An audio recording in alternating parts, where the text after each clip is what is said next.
Olá, boa noite. Estamos só à espera que o doutor Nuno chegue.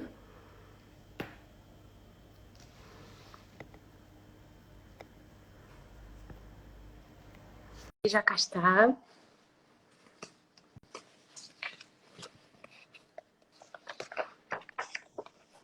Olá, boa noite, doutor Nuno. Olá Mariana, boa noite. Olá, boa noite. Ora então, enquanto as pessoas vão entrando aqui, se calhar começávamos já por agradecer a quantidade de perguntas tão boas que nos enviaram. Uhum, Foram mesmo muitas e nós temos muita pena de não conseguir responder a todas hoje, mas claro, temos certeza que vão haver mais outras oportunidades. claro. Sim, hoje vamos passar por várias perguntas que nós fomos recolhendo, desde a linguagem, medicação, diagnóstico, até a intervenção, Muito ok? bem, Se calhar vamos esperando um bocadinho, as pessoas já estão a entrar e eu vou começando a fazer-lhe as perguntas, pode ser? claro. Ora bem, então, a primeira pergunta que temos aqui tem a ver com estas questões da linguagem e esta senhora diz: Boa noite, doutor Nuno. O meu filho tem 6 anos e fala ainda muito pouco, apenas 2, 3 palavras. Noto que há muitos sons que não verbaliza. A terapeuta da fala diz que acha que tem o céu da boca muito fundo. Será essa a razão? Não, não é seguramente. Enfim, eu não conheço o caso e verdadeiramente não podemos, nestas circunstâncias, fazer diagnósticos individualizados, não é? Uhum. Mas aquilo que, enfim, uma anomalia desse tipo poderia produzir era eventualmente uma distorção de alguns sons, eventualmente, mas não afetaria a capacidade linguística, quer dizer, a capacidade de produzir frases, de lhes dar sentido, de organizar o discurso. Portanto, uma coisa é um defeito anatómico que pode produzir um problema na fala, na maneira de falar, nos sons que são produzidos. Outra coisa é uma produção, é uma perturbação da linguagem em que a questão não é o som ou a forma como ele é produzido, mas a linguagem enquanto maneira de comunicação, como modo de comunicação. Portanto, eu diria que se tem uma limitação no vocabulário, uma limitação na capacidade de expressão, claramente essa explicação não é a explicação correta. Ok, muito bem. Ainda aqui dentro deste tema da linguagem, temos aqui outra senhora que pergunta se um Asperger poderá ter atraso significativo da fala. Eu diria que não. Em primeiro lugar, é bom definir o que é isto do Asperger, que é para estarmos todos sintonizados. Ora bem, em 1940, Kanner, que era um pediatra alemão, descreveu os primeiros casos de autismo severo. E logo no ano seguinte, o Asperger também descreveu o que ele também chamou autismo, que eram miúdos que estavam institucionalizados. Só rapazes, eram casas de rapazes, naquele tempo não havia colégios de educação especial, e que, apesar de terem muitas dificuldades na interação social, tinham capacidades, sobretudo de memória, extraordinárias. Bom, e depois este conceito foi-se alargando progressivamente. Eu devo dizer que o trabalho da Asperger teve escondido ou esquecido até à década de 90, e quando foi retomado, dos elementos essenciais para o diagnóstico era linguagem funcional e inteligência normal. Uhum. No DSM-5, na nova classificação das doenças e das perturbações do desenvolvimento, feita pelos americanos em 2014, mas basicamente adotados pelo mundo inteiro, o síndrome de Asperger foi substituído por perturbação do espectro do autismo de nível 1. Mas Uhum. todos nós continuamos a falar de síndrome de Asperger, há associações de pais, em Portugal a APSA, a Associação Portuguesa de Síndrome de Asperger, e uma imensa literatura que continua a utilizar o termo, e portanto todos nós o utilizamos para definir aquelas crianças que, sendo da família do autismo, têm os quadros mais ligeiros. E esses quadros mais ligeiros incluem linguagem funcional. Se me perguntar se é uma linguagem inteiramente normal, não. Muitas vezes têm dificuldades subtis na interpretação da ironia, dos provérbios, dos segundos sentidos.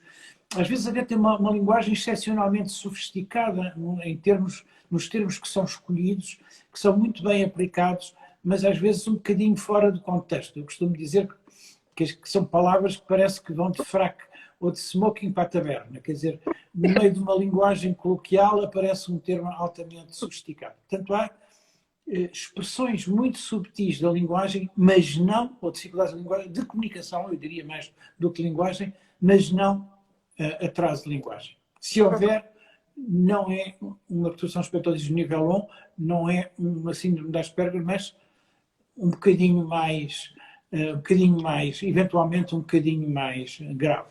Se bem que estes conceitos às vezes não têm uma fronteira assim tão bem delimitada quanto isso, e há Aspergers mais graves, mais severos, mais moderados ou mais ligeiros. É isso, sim. Eu também costumo dizer isso aos pais. Portanto, às vezes eles estão no nível 1 em algumas coisas, no nível 2 noutra, não é? Certo. Ok. Ainda aqui dentro da linguagem, temos mais uma mãe que pergunta se é possível um menino não verbal começar a falar depois dos 6 anos. Ora bem, verdadeiramente o limite... Bom, deixa-me dizer isto de outra maneira. Muitas crianças com perturbações do espectro do autismo desenvolvem a linguagem entre os 3 e os 5 anos. As formas mais ligeiras, muitas desenvolvem a linguagem numa altura normal. Mas aqueles que têm atraso de linguagem, uma boa proporção desenvolve entre os 3 e os 5. Depois dos 7 anos, é verdadeiramente excepcional desenvolverem linguagem. Quanto muito podem dizer uma palavra ou outra, mas não linguagem da forma como nós estamos aqui a falar. E, portanto, quanto mais nós nos aproximamos dessa faixa etária, mais preocupados ficamos quanto ao desenvolvimento de uma linguagem funcional. Evidentemente que a nossa vida não muda no dia em que superamos as velas dos anos, não é? Portanto, ok, hoje fiz 7 anos, amanhã já de certeza que não vou adquirir a linguagem. Não funciona dessa maneira, a natureza não conta os anos dessa forma. E, portanto, eu diria que, ultrapassado entre os 5 e os 7 anos, a probabilidade de vir a falar de uma maneira fluente diminui de maneira acentuada e creio que nessa altura é seguramente boa prática iniciar comunicação alternativa. As pessoas muitas vezes têm medo de que a comunicação de outras maneiras que não seja a linguagem venha a substituir a linguagem. Eu costumo explicar que não é assim. Se fosse mais fácil comunicar por gestos ou apontando para imagens, nenhum de nós falava. A verdade é que, como se está a provar agora, falar é a forma mais exata, mais económica, mais precisa, mais humana de comunicar e, portanto, isso não é de maneira nenhuma afetado pelas outras técnicas de comunicação quando a linguagem parece não estar a emergir. Muito bem, certo. Ora, agora voando para outro tema, e este é um bocadinho se calhar mais controverso, tem a ver com a medicação, mais especificamente ao óleo CBD. E temos aqui várias mães e pais a perguntar se de facto haverá algum benefício no uso do CBD para o tratamento do autismo. Bom, eu já sou suficientemente velho para ver ter sido testemunha de medicamentos que surgem para depois desaparecerem e para atividades milagrosas. Houve uma altura em que era a terapia com golfinhos e havia, enfim, quem ganhasse muito dinheiro com essa história da terapia com golfinhos e por aí diante. Bom, a evidência científica até hoje em relação ao impacto dos canabinoides, do óleo, no autismo é nula. Aquela investigação mais séria, eu diria, mais feita com maior cuidado. E, portanto, eu diria que se vier a demonstrar algum benefício, não será seguramente nenhuma droga milagrosa. Para já, aquilo que se tem observado em alguns casos de epilepsia grave, algumas melhorias. Mas ainda, atenção, que estas coisas também vivem de um marketing intensíssimo. Há bilhões ou milhões de dólares seguramente investidos neste tipo de... E, portanto, eu recomendaria às pessoas a maior das cautelas E atenção, tudo aquilo que se lê na internet, nem tudo que se lê na internet é exatamente verdade. E, portanto, eu diria que aquilo que se sabe para já não é muito animador, mas evidentemente que precisaremos de mais tempo e de experiências e mais aprofundada para termos uma opinião verdadeiramente definitiva. Ok. Recebemos aqui uma pergunta da Marta e que nos pergunta: uma criança com autismo não verbal e não autónomo com 7 anos poderá frequentar o ensino primário normal? Vamos lá ver.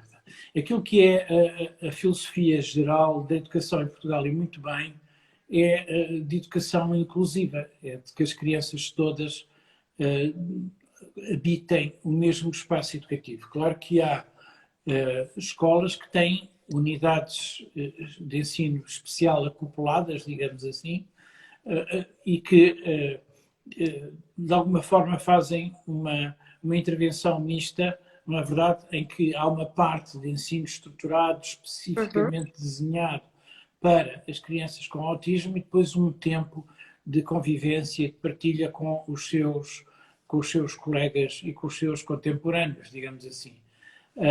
Eu creio que essa será eventualmente a situação ideal. Há também, em relação a isto, há posições um bocadinho extremadas. Às vezes, eu posso admitir que certos casos sejam praticamente impossíveis de ter numa sala de aula, digamos, típica. Mas essa deve ser verdadeiramente a exceção. Eu não sei o que é que tu pensas disso, Mariana, porque este é também seguramente o teu campo. Sim, é assim, a maior parte dos meus meninos que eu acompanho, que são autistas nível 2, nível 3, se nós olharmos um bocadinho para o DSM, a maior parte deles está de facto incluída naquilo que antigamente nós chamávamos as unidades. E depende muito dos professores que lá estão e do trabalho que é feito, mas na maior parte é um trabalho bastante inclusivo e que eles não ficam completamente à parte da turma geral. Portanto, esta é sempre a missão, não é? Manter as oportunidades de desenvolvimento social com as crianças neurotípicas, mas também dar-lhes oportunidades de aprendizagem e desafios que estas crianças consigam cumprir.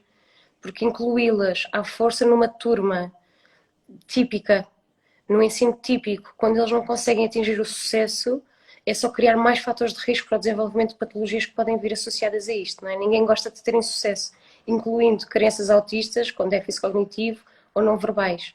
E, portanto, sim, acho que esta ponderação de incluir as crianças no ensino especial nestas salas um bocadinho à parte, às vezes custa muito aos pais abandonar o plano e o projeto de vida que eles tinham imaginado para o filho, e este é quase um ponto de paragem, é claramente adotar um caminho alternativo, mas para a maior parte das crianças é um caminho muito mais feliz, muito mais seguro e que elas de facto têm muito mais oportunidades de desenvolvimento. É tão bom ouvir quem sabe, não é? Certo. Em relação aqui ao diagnóstico, temos aqui algumas perguntas interessantes que as pessoas nos vão colocando. E uma delas é, se bem que a sociedade está muito mais atenta agora a este diagnóstico de autismo e de síndrome de Asperger, se haverá mais algum fator externo que esteja a contribuir para o aumento do número de diagnósticos de síndrome de Asperger ou de autismo?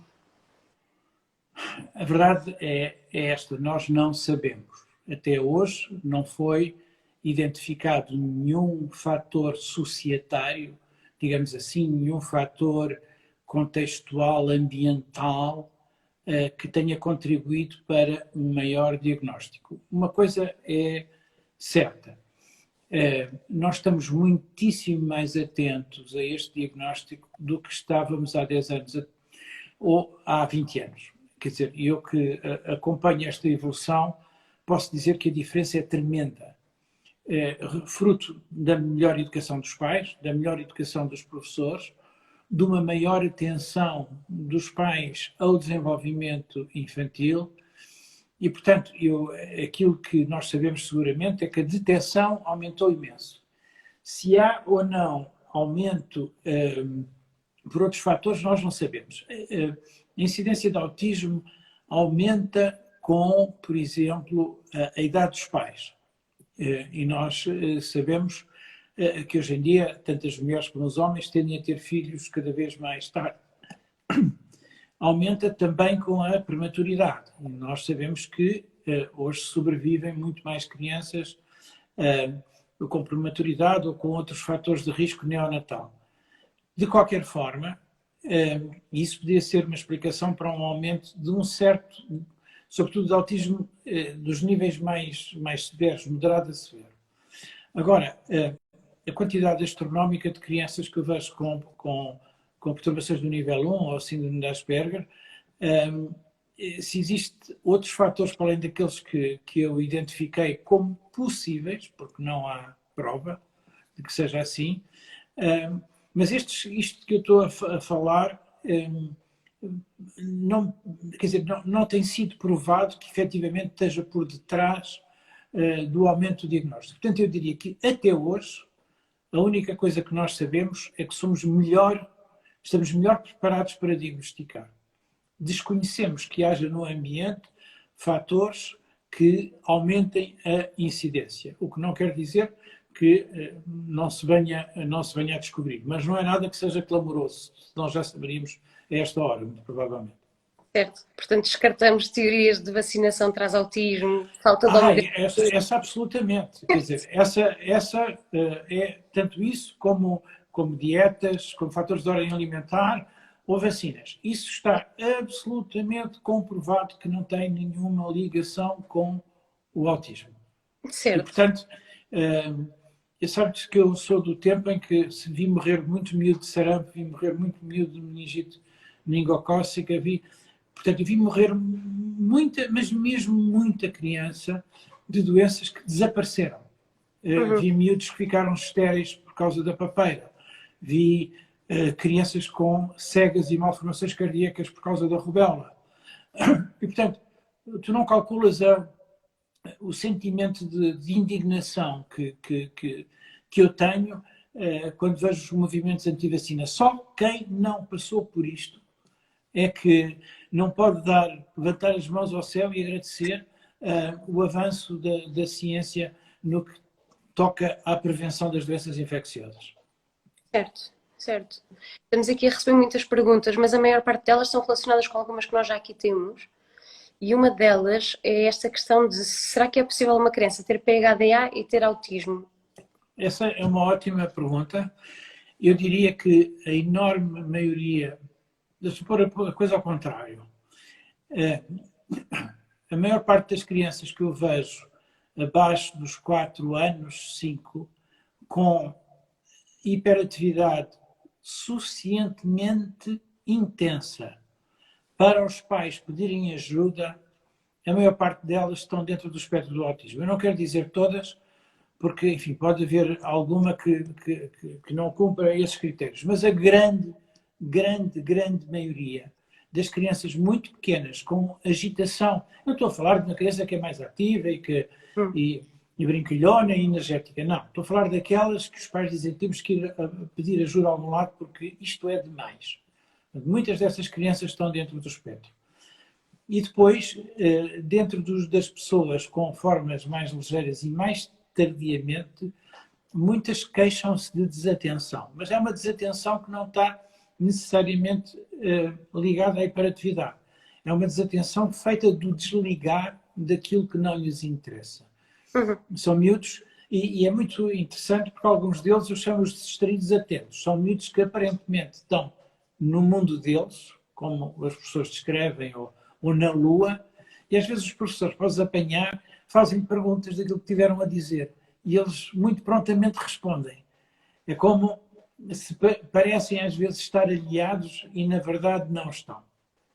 Portanto, para responder a essa pergunta de uma maneira muito simples, sim, é possível ter-se PHDA e ter-se autismo. Eu diria até que uma fração eventualmente maioritária dos miúdos com autismo têm déficit de atenção e uma porção importante também grande agitação motora, em particular em idades mais precoces. A Cláudia, neste seguimento, comentava-nos aqui e perguntava se nestes casos, em que há esta comorbilidade, se tem interesse o uso da medicação. Portanto, se neste caso, deduz que seja da Ritalina. Eu diria absolutamente sim. obviamente que deverá ser sujeito a ponderações várias. Mas muitas vezes, até mesmo em idades, eu diria que a utilização da Ritalina em idades muito precoces, abaixo dos 6 anos, é excepcional, mas em miúdos com perturbação do espectro muitas vezes é útil. Porque às vezes é muito difícil fazer qualquer espécie de intervenção, terapia da fala, terapia ocupacional, psicomotricidade, aquilo que quer que seja, com um nível de agitação tão grande. Uhum. E, portanto, nesses casos, muitas vezes vale a pena ensaiar com muita prudência, com doses muito baixas, começando, aumentando muito lentamente para ter a certeza de que não se está a fazer mal, que é a primeira lei dos médicos, não é? Mais tarde, se são sobretudo desatentos, muitas vezes também é um auxiliar precioso. Devo dizer, contudo, que nas formas de desatenção sem hiperatividade o impacto não é tão brilhante quanto é nos miúdos com hiperatividade e déficit de atenção puros, chamemos-lhe assim. Em que talvez também pelo fator agitação ser tão importante, ser tão sensível à medicação, existe, digamos, um guia de eficácia muito óbvio. Nos miúdos que são mais desatentos, mas sem hiperatividade, é mais difícil monitorizar o impacto da medicação. Mas, se sentirmos que a desatenção tem impacto na aprendizagem e no rendimento escolar, eu acho que é sempre de ensaiar, fazendo do modo que eu disse, iniciando com doses baixas, aumentando progressivamente, tomando sempre em linha de conta os possíveis efeitos acessórios e monitorizando-os com cautela. Certo. É interessante porque mesmo enquanto nós estamos a falar, as pessoas vão comentando e continua a haver esta grande resistência ao medicamento. Mesmo sendo químicos, mas são químicos que são bons, não é? Pois, quer dizer, existe uma resistência grande, mas curiosamente, grande parte dessa resistência é por quem nunca necessitou da medicação. Eu costumo dizer que existe... Eu tenho centenas, se não milhares de crianças medicadas ao longo da minha vida profissional. E diria que 80% a 90% dessas crianças e dessas famílias ficaram muito satisfeitas com o impacto e com os resultados. Só que essas pessoas não falam. Quer dizer, porque não querem naturalmente revelar os nomes dos filhos, não querem que se saiba que eles possam ser de alguma maneira apontados ou ostracizados ou de alguma forma prejudicados por essa revelação. E, portanto, essas pessoas que têm experiências fantásticas de grande melhoria e progresso com a medicação, no geral, são silenciosas. E quem nós ouvimos falar, a maior parte das vezes, são pessoas que não tiveram experiência com a medicação. Ou então, se a tiveram, ela foi mal gerida. E aquilo que eu às vezes vejo é a utilização, por exemplo, de doses excessivas logo à partida. E é preciso perceber que isto não é como um antibiótico que a gente faz miligramas por quilo e diz que é uma colherzinha ou duas. A coisa não acontece assim, porque a sensibilidade do cérebro ao medicamento é muito variável de criança para criança. De maneira que eu mesmo às vezes em adolescentes com 90 quilos começo com a dose mais baixa de todas. Não é? Os americanos costumam usar um dito que eu aprendi com eles e sigo, que é start low and go slow. Comece por baixo e vá devagar. Se o fizermos dessa maneira, o número de crianças com efeitos adversos e de pessoas que ficam incomodadas pelo medicamento é muito baixa. E, portanto, eu creio que é um instrumento utilíssimo, não só no déficit de atenção, mas também muitas vezes em crianças com perturbações do espectro que também são desatentas ou agitadas. Certo, certo. Outra pergunta que tem aparecido muito, não só aqui, mas também apareceu nas nossas caixas de mensagem, é se algum dia o meu filho pode baixar de nível ou até sair do espectro. Ou se isto é em toda a vida. Essa é uma excelente pergunta e eu costumava muitas vezes dizer que não se é Asperger, está-se Asperger. Aquilo que eu queria dizer, deixem-me dar um exemplo. Não é raro, em miúdos como a Mariana sabe, muitos dos traços autistas têm um caráter genético, ou seja, não é excepcional eu ver uma criança com síndrome de Asperger, como tu suspeito de autismo ligeiro, e ao conversar com o pai ou com a mãe, perceber que um deles, mais vezes o pai do que a mãe, também tem traços. Eles muitas vezes dizem-me, eu revejo-me no meu filho. Há uns que dizem, eu também era assim e sofri um bocado, por isso não quero que ele sofra o mesmo. E muitos dizem, mas sabe, eu a partir de uma certa idade percebi o que é que tinha de fazer e adaptei-me. Ou a minha profissão obriga-me a lidar com muita gente e a falar em público. E ao empurrar-me, digamos assim, eu criei ferramentas para ultrapassar essas dificuldades. Dito isto, eu creio que estes traços não desaparecem nunca completamente. O impacto, enfim, significativo pode muitas vezes desaparecer e nós conhecemos pessoas absolutamente brilhantes nos seus campos profissionais, muitíssimo bem-sucedidas e que estavam dentro do espectro. Mas eu creio que na intimidade, uma vez por outra, pode surgir uma maior rigidez, uma certa hipersensibilidade a ruídos, uma resistência à mudança, enfim, pequenas coisas, mas que no fundo, se calhar, não os fazem diferir muito, digamos, do comum dos mortais. Portanto, quando muitas vezes os pais me perguntam, mas ele pode ter uma vida normal? Quando estamos a falar de síndrome de Asperger, eu digo claramente sim. E mesmo em miúdos, em idades muito pequenas, abaixo dos 3 anos, por exemplo, com quadros significativos, existe uma fração significativa com melhorias muito, muito consideráveis. Agora, aqui um ponto que é absolutamente essencial, é que quanto mais cedo o diagnóstico, quanto mais cedo a intervenção, melhor o prognóstico. E, portanto, na minha prática clínica, se eu suspeito de autismo, sou muito franco com os pais. E digo logo, por esta razão, é porque dar tempo ao tempo, vamos esperar mais 6 meses, é um péssimo, é um péssimo conselho. É um péssimo conselho. Porque eu costumo sempre dizer, imagino que eu estou errado e que nós iniciamos intervenção e depois ela foi desnecessária. Fantástico. Mas imagino que não estou errado. Cada página do calendário que é virado não volta para trás. E, portanto, entre uma coisa e outra, eu prefiro arriscar pelo diagnóstico do que arriscar pelo vamos esperar. Doutor, no seguimento desta importância da intervenção precoce, nós também temos aqui muitas perguntas sobre a partir de que idade é que nós conseguimos perceber que há um diagnóstico de autismo? Ok. Vamos lá ver. Existem instrumentos, e quem mencionou isto foi a Carla Almeida, a partir do ano de idade que já podem dar uma indicação.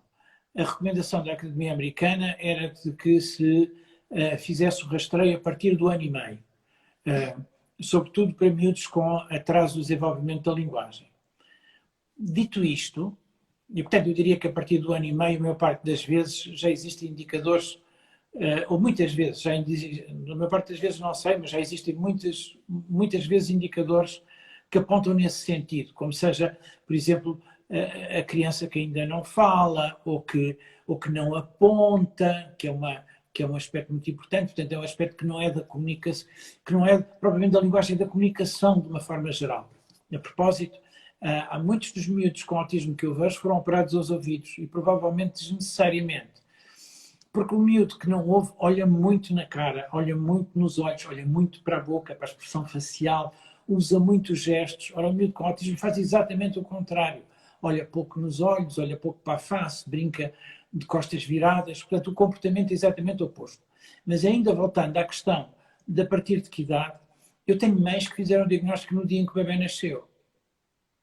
E porquê? Porque algumas já tinham tido outros filhos e notaram de imediato uma diferença no contacto ocular, na comunicação visual, ou então uma irritabilidade que não era consolável pelo contacto da pele. Parecia até, por vezes, que o contacto com a pele os repelia, que eles faziam força para se afastar do corpo da mãe.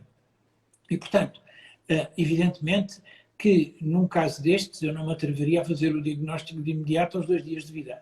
Mas que estaria muito, muito atento, aí seguramente estaria. Um outro fator, às vezes importante, é a dificuldade na introdução dos alimentos sólidos. Bebés para quem é extraordinariamente difícil a introdução dos alimentos sólidos, também é muitas vezes um sinal precoce. Miúdos extraordinariamente irritáveis em relação ao sono também obrigam a alguma vigilância. Portanto, eu diria que, embora que muitos casos podem ser diagnosticados a partir do 1 ano e meio, mas, por vezes, os sinais são ainda anteriores a isso e devem ser levados muito em consideração. Há uma coisa que eu acho que alguns pediatras às vezes fazem, eu já sou suficientemente velho para não cair nesse erro, que é dizer que as mães são ansiosas. Isto é ansiedade subglobal. Isto, você está... é péssimo. Nenhuma mãe revela uma angústia a não ser que sinta que de facto alguma coisa pode estar mal, porque não é... É muito difícil a angústia da resposta do lado de lá. Quando eu me atrevo a dizer, mas isto será normal, eu arrisco-me a ouvir do lado, não é normal. E, portanto, para se ter a coragem para formular essa questão, é preciso, de facto, ter-se já pensado, refletido, sentido muito. Uhum. E agora, fazendo assim uma viagem no desenvolvimento dos bebés para os mais crescidos, temos aqui uma mãe preocupada porque a sua filha, que é autista não verbal, está a entrar na fase da adolescência. E ela pergunta-nos o que podemos fazer com estes casos, com as questões da menstruação, da sexualidade. Eu digo que não é fácil. Evidentemente que, por exemplo, que uma ginecologista serão capazes, se for caso disso, de suprimir o período menstrual. Eu diria que, em alguns casos, é seguramente a melhor das soluções. Há um outro grupo que me preocupa muito, e eu assisto muitas vezes a esse problema, que até nem são os casos mais graves. Enfim, os casos mais graves podem ser sujeitos a abuso, como qualquer outra criança ou qualquer outra pessoa, evidentemente. Mas, apesar de tudo, talvez os com maior risco até sejam miúdas adolescentes com graus mais ligeiros e que têm uma completa ausência de malícia, que têm poucos amigos, mas querem tê-los, e que correm seríssimos riscos através das redes sociais, porque não percebem a criação de perfis falsos e tudo mais, e, portanto, são capazes de tirar fotografias, enfim, aos genitais ou o que seja, sem por alguém que é um amigo, não é?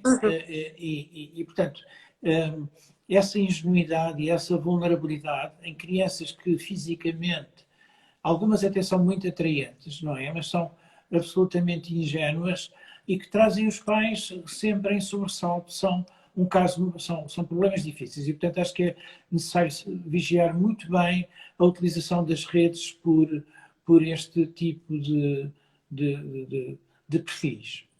Sim, e fazer muita didática do consentimento, não é? Das partes proibidas e de como nós comunicamos. Principalmente no caso Queres falar sobre isso, que eu acho que é importante? Sim, principalmente no caso de algumas meninas não verbais e até meninos também não verbais, arranjar alguma forma de comunicação funcional para quando alguém toca na parte proibida, não é? Nós trabalhamos muito esta questão e com as meninas, portanto, primeiro a identificação do corpo, saber que são meninas, o que são meninos e o que é que os outros são permitidos pedir-nos e o que é que eles não nos podem pedir de tudo, nomeadamente as fotografias de corpos, não é? Isto é muito trabalhado, aquilo que nós podemos partilhar. E mesmo sendo não verbal, como é o caso desta menina que esta mãe coloca a questão, a sexualidade continua a ser um direito e nós temos que continuar a explorar isto sem receio. E principalmente esta questão que o doutor nos levantou do consentimento. Porque são crianças que estão naturalmente mais vulneráveis ao abuso e mais vulneráveis a aguentá-lo durante mais tempo porque não conseguem perceber que é errado e porque não sabem como comunicar que aquilo lhes está a acontecer. Por isso, sem dúvida que é importante. A entrada na adolescência é sempre um pânico para os meninos que não têm diagnóstico e um pânico ainda maior para os que têm. Muito bem. Aqui ainda em relação a questões de diagnóstico, temos aqui algumas questões relacionadas aparentemente com ansiedade. E, por exemplo, esta mãe diz-nos, boa tarde, doutor Nuno, a minha filha com 12 anos, diagnosticada com atraso de desenvolvimento global e autismo, entra em pânico na presença de animais. Sons de motas, portões de garagens a abrir, panelas a cair ao chão. Há solução para isto? Novamente, a hipersensibilidade é um dos traços da criança autista. A hipersensibilidade ou hipossensibilidade. Em geral, a hipersensibilidade é mais das vezes aos ruídos, mas não só. A certas texturas de alimentos, às vezes às cores, outras vezes a certos cheiros, ao timbre de voz de uma professora, e ao tato, à luz. Bom, alguns casos, e isto é muito comum no autismo, ser de 8 a 80, aquilo que se assiste não é uma hipersensibilidade, mas a uma hipossensibilidade, ou seja, uma diminuição da sensibilidade à dor. Ainda, por exemplo, eu hoje vi um miúdo que tentava alegremente arrancar uma unha do pé sem que isso lhe causasse aparentemente nenhum transtorno. Ou já vi miúdos com fraturas expostas de uma perna ou de um braço e não se queixavam. Ou os pais ficarem sempre muito aflitos porque nunca percebem de onde vem a febre e só quando rebenta o ouvido e sai pus pelo ouvido é que se dá por isso. Ou com menos sensibilidade ao frio e serem capazes de andar de tronco nu ou de manga curta em pleno inverno. Portanto, as perturbações da sensibilidade são frequentíssimas dentro das pessoas com respeito ao autismo. São quase universais, eu diria. Aquilo que se pode tentar, e os terapeutas ocupacionais trabalham muito isso, que é a dessensibilização, não é verdade? A utilização de um estímulo que provoque a resposta desajustada em intensidades progressivas. Às vezes a hipersensibilidade é peculiar. Pode ser, por exemplo, ao barulho de engolir. Estou-me a lembrar disso, porque tive hoje um miúdo com isto que a gente chama de misofonia, e o pai não percebia, porque o miúdo não consegue estar com ele à mesa, porque o barulho do pai em engolir, que não era mais do que qualquer um de nós, lhe provocava uma impressão horrorosa. E, portanto, um trabalho de exposição progressiva pode ajudar. O que é que tu achas sobre isso, visto que isto também é um aspecto da intervenção? Acho que sim, este trabalho da terapia ocupacional de sensibilização é importante, aliado também a um trabalho de conseguir aguentar uma sensação negativa. Porque às vezes nós temos sensações que são desagradáveis e temos que saber aguentá-las e deixá-las vir e deixá-las passar. E aí também é importante um bocadinho fazer este treino, quase que treino da frustração perante uma sensação que eu não quero ter. Porque vai sempre acontecer isto, não é?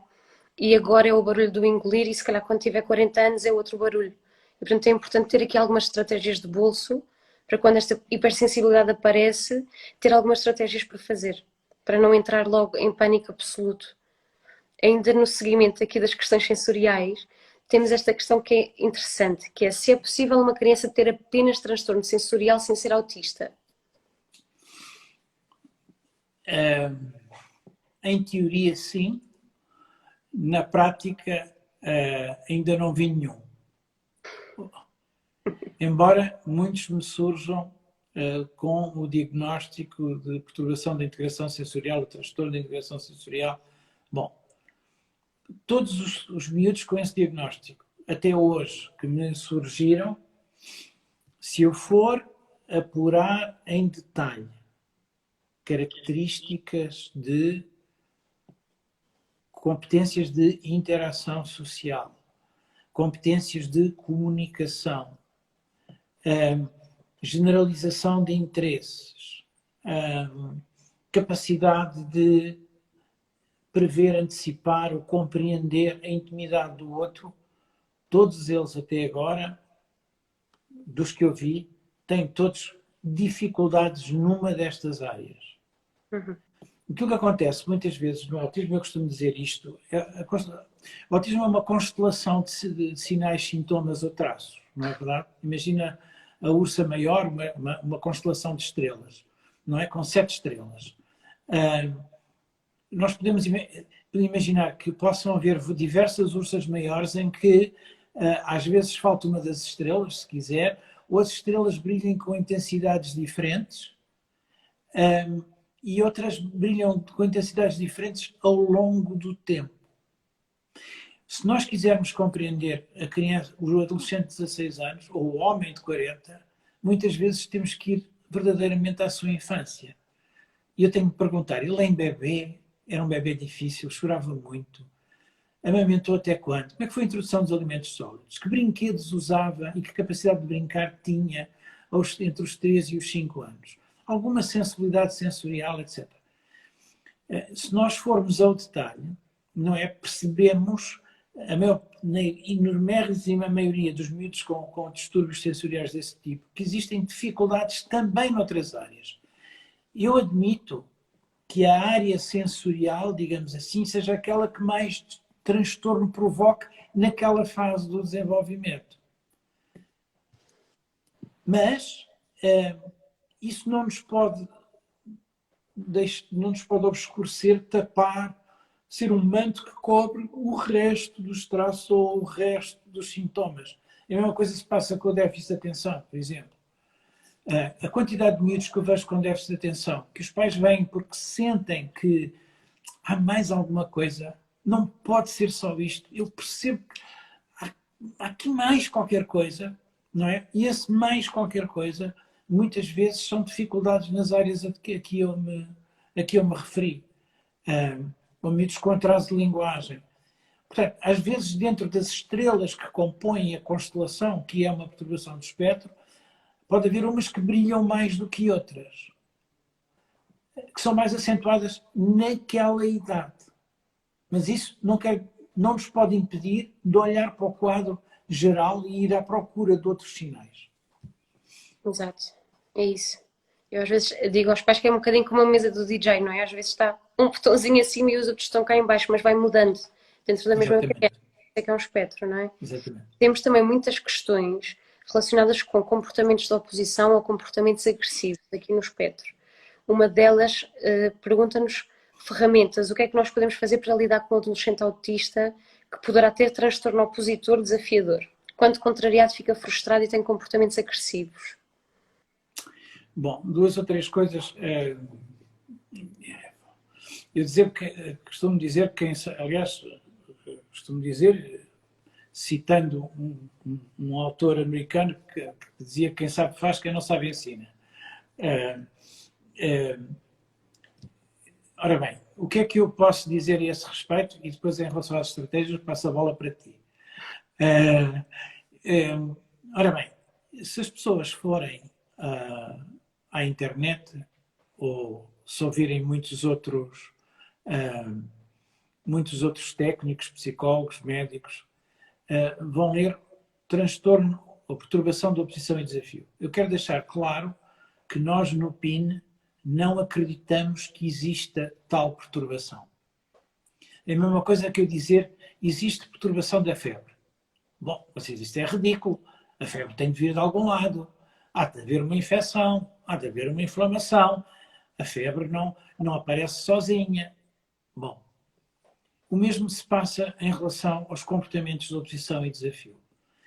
Eles são uma resposta a uma dificuldade que a criança tem e que a única maneira que sabe ou consegue de demonstrar a sua frustração, a sua ansiedade, o seu desconforto é através da oposição. Ela não tem, é no fundo como se tocasse apenas aquela nota, como se não fosse capaz de tocar melodias variáveis em resposta a uma frustração ou uma questão qualquer que lhe cause ansiedade ou desconforto.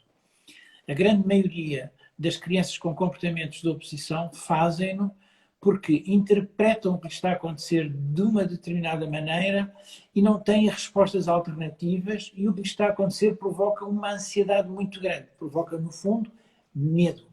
E a resposta a esse medo e esse desconforto, o único que sabem defender-se é opondo, com comportamentos de oposição que são interpretados como ele está a ser mal criado, ou ele está-me a desafiar, ele faz de propósito, ele... Bom, e não se trata nada disso. O que acontece é que ele não tem outros instrumentos para responder a esse desafio. Bom, e portanto, o primeiro passo em gerir os comportamentos de oposição e desafio é perceber isto. Eles são a única resposta possível naquela circunstância para aquela criança. E portanto, acho que de alguma forma este recuar emocional, isto não é dirigido a mim, não é contra mim, não é? É o primeiro passo para os pais também se acalmarem e poderem gerir as estratégias de uma maneira mais ajustada. Pronto, e depois há, enfim, aquilo que eu fui aprendendo com os técnicos do PIN é que era importante, sobretudo as crianças do espectro, terem a experiência concreta daquilo que são as consequências do seu ato. Em última análise, se não querem vestir as meias, vão descalças. Aquilo tem uma consequência concreta. E a persistência das estratégias. Porque, evidentemente, quando alguém aplica uma estratégia de gestão de um comportamento de oposição, inicialmente vai obter uma resposta ainda mais desadequada, ainda subida mais de tom. E, portanto, mas é necessário insistir e persistir na estratégia para que depois o comportamento diminua de intensidade. Queres falar um bocadinho sobre isso? Sim, acho que o doutor Nuno já disse a grande parte, não é? Portanto, o primeiro passo é um bocadinho isto, mudar a lente. Perceber que não é má educação. E que nem sempre é um comportamento que eles escolhem ativamente tomar. Porque eu acho que nenhuma criança escolhe bater na mãe, ou bater no pai, não é? E depois de mudar esta lente, é isto que o doutor Nuno diz. Experiências concretas, experiências repetidas, porque de facto eles têm dificuldade em gerar respostas alternativas a este comportamento agressivo, porque tem o traço de rigidez, que de facto é um traço que é muito típico das perturbações do espectro do autismo, e por isso é que precisam desta experiência concreta, porque a rigidez deles não lhes permite criar vários caminhos diferentes, e depois é treinar muito isto. Qual é que era o caminho alternativo que tínhamos? Como é que nós podemos parar antes de entrar numa autoestrada e ir por outra saída? Para além disso, eu acrescentaria só a importância do treino parental. Porque, de facto, quando o contexto muda o comportamento, gera modificação do comportamento também na criança. E isso é sempre importante, mas é difícil, claro, porque estes miúdos são muito repetidos. Os pais têm que repetir muitas vezes as estratégias, muitas vezes vão ter insucesso antes de terem sucesso. E, portanto, é um caminho duro, mas é um caminho que se faz, e que se faz caminhando e com tranquilidade e com muita repetição. E é preciso, há ainda uma outra dificuldade, é que toda a família tem de estar sintonizada na estratégia. E, portanto, se a avó passa a maior parte do tempo com a criança e não compreende aquilo que se está a tentar alcançar, pode estragar tudo. Ou o pai vem cansado do trabalho, bem pode ser a mãe, e não está com disposição e cede, estraga tudo. E, portanto, é muito necessário que o próprio terapeuta que faz treino parental, não é verdade, incentive, apoie, acompanhe os pais nestas estratégias. Mas depois os resultados depois também dão uma enorme alegria, uma enorme satisfação. Eu gostava de dizer que entre o treino parental feito com sabedoria e competência ou uma qualquer medicação, o treino parental é 1000 vezes mais eficaz, 1000 vezes mais útil, e quer dizer, e aquela ideia de tira com a risperidona, com o neurolético para cima da criança em doses sucessivas, não é de facto uma estratégia que nós apoiemos no PIN. Certo, é isso mesmo.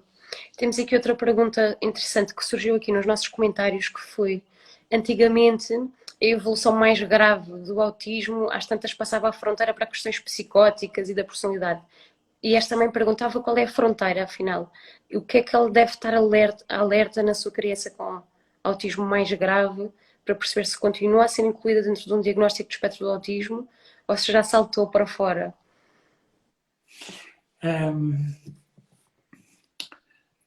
Bom, eu preferia responder se calhar de outra maneira, até porque é uma pergunta que me deixa razoavelmente desconfortável em termos de experiência, porque a maior parte dos miúdos não, com perturbação de espectro não desenvolve propriamente perturbações psicóticas, é mais, em geral, mais na pós-adolescência e na adultícia. O que eu diria, contudo, é que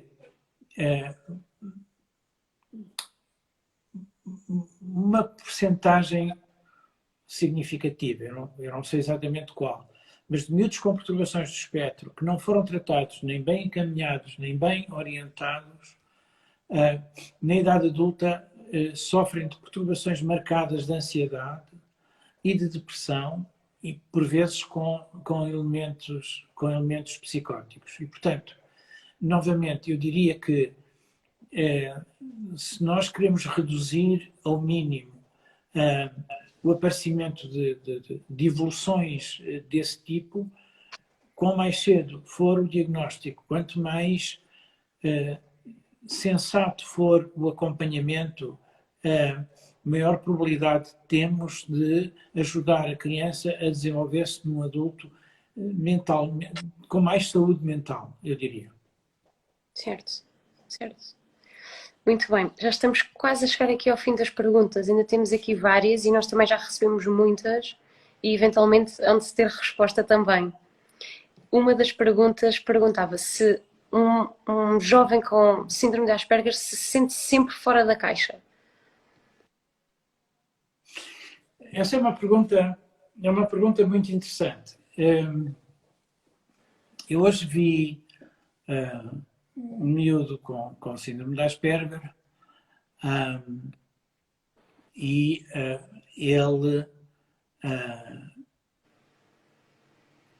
o pai, disse que se revia no filho. Mas eu percebi uma diferença fundamental. O filho tinha uma paixão por super-heróis, nomeadamente pelo Homem-Aranha. E era muito insistente no recreio, no intervalo, em falar sobre o Homem-Aranha e sobre as proezas do Homem-Aranha e os diversos bonecos do Homem-Aranha. E a cada criança que via impunha o seu interesse e o seu gosto. Bom,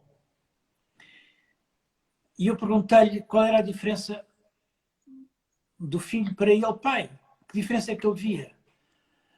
E ele disse que a diferença era muito simples. É que eu não era sociável, nem me apetecia ser. E, portanto, eu queria mesmo era ficar, que me deixassem sossegado no meu canto. Eu trabalhava no meu computador, via as coisas que via e portanto, não me interessava nada falar com os outros ou discutir assuntos ou o que é que seja. Deixem-me em paz que eu estou bem comigo. Mas ele, no fim, reconhecia que era diferente. Quer dizer, como ele queria socializar, então aí havia um problema. Porque ele queria socializar. Sim. Embora ambos tivessem a mesma dificuldade. Foi muito engraçado, porque ele oferecia alguma resistência ao diagnóstico no próprio e a mulher dizia, cada vez que eu chegava à tua casa, estavas tu completamente às escuras a ouvir a música de olhos postos no teto. E ele dizia, mas não é assim que se ouve música. Portanto, aquilo que do exterior poderia ser visto como um handicap ou alguma coisa que pudesse, de alguma forma, torná-lo menos feliz ou menos adaptado, etc., para o próprio não. Sentia-se perfeitamente bem e perfeitamente integrado. Certo, sim. Eu também tenho alguns meninos mais graves, com muitas estereotipias, que é uma coisa que tem muito impacto nos outros, mas que de facto para eles às vezes não tem impacto. Pelo contrário, tem um efeito regulador e tranquilizador. Exatamente. Nós já estamos quase aqui a chegar ao fim e assim para a última pergunta, a pergunta que os pais mais nos fazem quando recebem o diagnóstico, que é, e o futuro? O que vai ser do meu filho agora no futuro?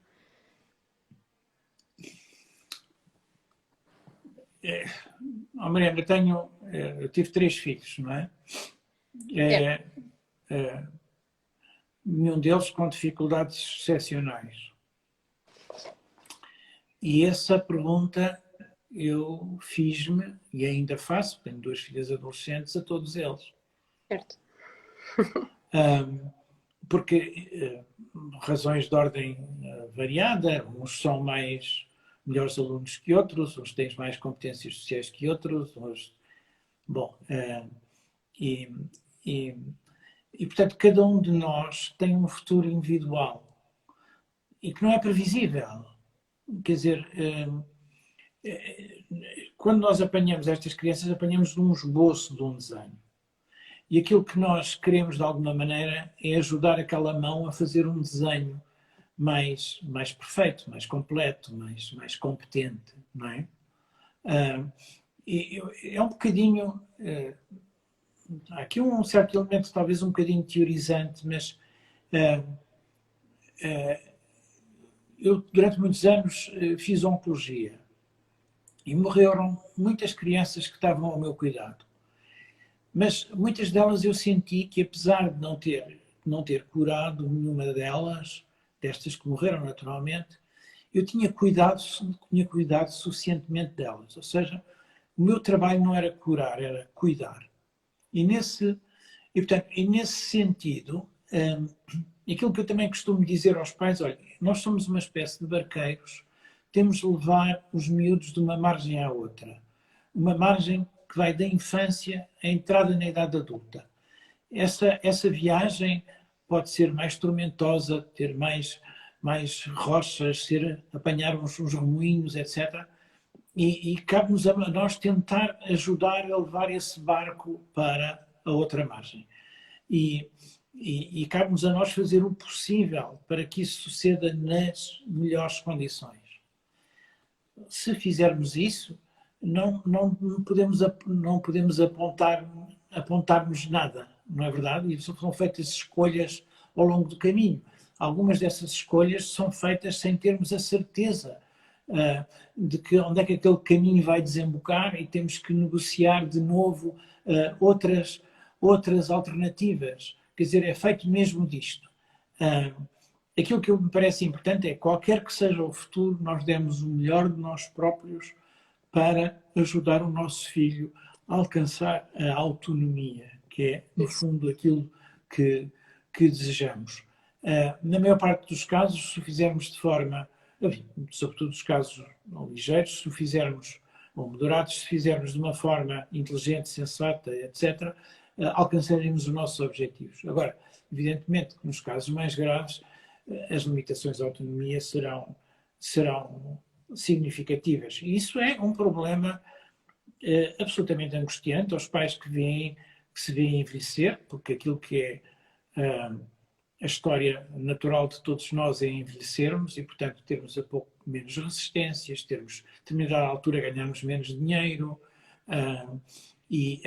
nos miúdos que são mais agressivos ganham força física e nós ficamos progressivamente mais débeis e, portanto, a gestão desse percurso é muitas vezes uma gestão muito difícil e muito dolorosa e para a qual a sociedade não dá sempre a resposta que necessitaria de ser dada. De qualquer forma, acho que não devemos nunca tirar a esperança a ninguém e a maior parte das vezes existem muitas e boas razões para ter esperança. É isso. Enquanto há vida, há futuro. Isso mesmo. Ok. Doutor Nuno, obrigada. E obrigada a todos que estiveram a assistir. Nós vimos as vossas perguntas e, eventualmente, devemos de conseguir responder a todas ou a quase todas. E obrigada, doutor Nuno, por este bocadinho e por ter respondido. Obrigado a ti, Mariana, que foste absolutamente impecável. Devo dizer que a Mariana estava um bocadinho nervosa, não sabia como é que se ia sair desta empreitada, pois saiu-se com um enorme brilhantismo e nós tivemos, além do mais, também o privilégio de ouvir falar da sua experiência e, no fundo, eu creio que todos perceberam um bocadinho o espírito do centro em que nós trabalhamos, da devoção, do carinho, do profissionalismo que dedicamos às nossas crianças e às nossas famílias. É isso. Obrigada. Um beijinho a todos. Obrigado. Obrigada.